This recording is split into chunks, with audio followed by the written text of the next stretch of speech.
Hi, this is James White from Northwest Liberty News, and I'm here on the campus of Flathead Valley Community College at the Mini Maker Fair, which brings together local entrepreneurs and inventors who come together to showcase their talents here at Flathead Valley Community College.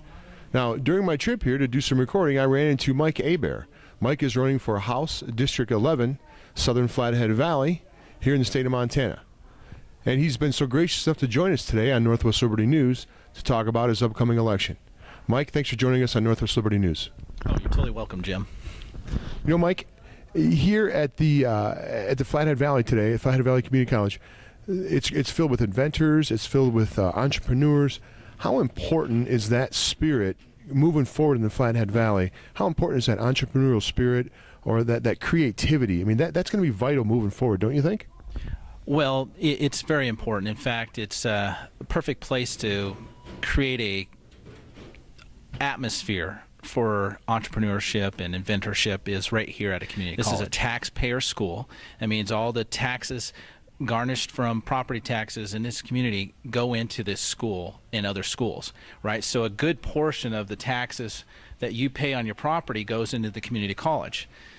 Millions and millions of dollars go into this community college from our taxes. And so what better way to give back to the community is through investing in entrepreneurship, inventorship, and other STEM subjects, that's science, technology, engineering, and math, so that our students and our citizens who come to school here could either learn or re-educate themselves to be more pliable and more available to the growing technology we have here in Montana and around the world.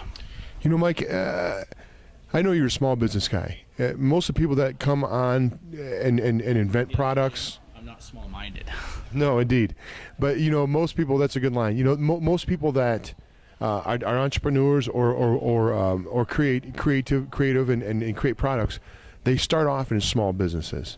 What can we do here in the Flathead Valley to promote small businesses and to promote these very people that are here today in this auditorium, promote them to be fruitful and for their businesses to prosper? What would you say as far as small business is concerned? How would you work with that problem?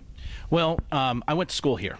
I'm a graduate of Flathead Valley Community College, and I love this school. And when I was in that room over there talking to some of these guys that are on the cutting edge of 3D technology, and I asked them, was this school able to help you and start up your business? They said no. They turned us down. I said, what about our government? And they said no. They turned us down. I said, what about investment groups? And they said, we're being invested in by two guys from Pennsylvania. And so what I would like to see at this school is a department.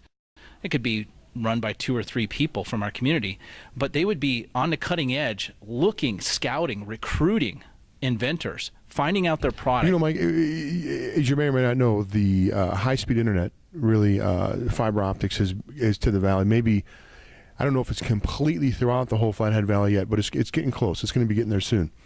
And with that, there's a whole, I believe, and what's been reported, is a whole new line of businesses that may start moving to the Flathead Valley now that they have the high-speed technologies. How important are new technologies as far as the ability to attract business from out of state, or maybe even have companies relocate right here to the Flathead Valley now that we have the backbone for them to be able to run their businesses in? How important is that for the economy and for the average citizen of Flathead Valley? It's extremely important. In fact, you'll hear politicians out there, and I'm running for politics. I don't want to be considered a politician. I want to be considered a visionary, right? Or a statesman. A statesman, right? All right, so here I'm just going to lay it out there. Politicians cannot create jobs, all right? But they can make opportunity for those jobs to self-create. And this is a perfect example. Some legislators right here in Flathead Valley saw a vision. They talked to some business guys and they said, we're not going to move there. You don't have what we need to grow. Your communication systems is weak. You don't have fiber optics. You can't offer me what I can get in other areas. So they said, let's invest in infrastructure. They didn't create jobs with building the fiber optic line, provide an opportunity for businesses and high-tech industry to come here to the Flathead Valley. So yes, a legislator can help in economic growth. I can't make it happen, but I can help in it. And it requires being visionary in that, seeing what needs to be put forth. There is a lot more than just laying down fiber optics that legislators need to get behind to make it a better economic situation. So here's something I don't usually do. I'm going to give you the actual microphone, and I want you to look into that camera, and I want you to talk to all the people out there, the potential voters, and I just simply want you to tell them or inform them why they should vote for Mike Hebert. Go ahead. Well, thanks. No, take the microphone. I appreciate it. Very rare do you get this from a great journalist like this. I'm running because I believe in our community. I believe in you. I believe in the growth of Flathead Valley. I'm running as a House District representative for everything South Kalispell. That's the whole Flathead South around the lake over to Smith Valley. So if you're in those areas, I want you to consider voting for me. Like I said, I want my whole thing about what I'm doing to be doing it for you, for me, for my family, for your families, for our children. I want a future. I don't want to be a second-rate state. I don't want to be a second-rate country. I want us to have the ability to say, yes, we're still the freest nation in the world. There are so many attacks on our personal and civil liberties.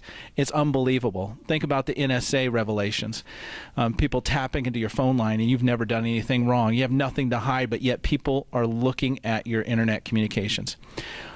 What about industry? So much has legislators stood in the way of development in our own community, in our own state, in our own country. In fact, promoting job growth in China, but not job growth here in Montana or the United States. So I want to be that man that you elect that goes to Helena and puts forth legislation that promotes opportunity for businesses, promotes opportunity for employment. If a business comes into existence here in the state, they have to employ. That means there's going to be more jobs, there's going to be more revenue base for the government. And so everybody that has their piece of pie that wants filled, instead of all arguing over one piece of pie, the whole pie will be there for us to go ahead and develop, invest, have better future, better opportunity for my children. I won't have to send them off to another university, another state for good employment. They can live near me and have the best jobs. We can have the best area here for technological development. We could be the next Hartford, Connecticut in robotics. We could be the robotics center of the world. That's all possible. If you don't mind, in closing, give us any websites you have, Facebook page, YouTube channel, anything like that where people can learn more about you. I'll tell you, you can go to Mike4Montana.com, and that's Mike, M-I-K-E, 4, the number 4, I can count, Montana.com. So that's Mike4Montana.com. There you'll be able to link in with Facebook, YouTube channel, everything. Okay, Mike. And we've been joined by Mike Hebert today here at Flathead Valley Community College at the Mini Maker Fair. And Mike is running for House District 11 here in the state of Montana. So if you're in that district, I would certainly give Mike Hebert a strong consideration. He's a constitutionalist guy and he's a Christian conservative. So that's a great combination as far as I'm concerned. Mike, thanks for joining us today on Northwest Liberty News. Thank you.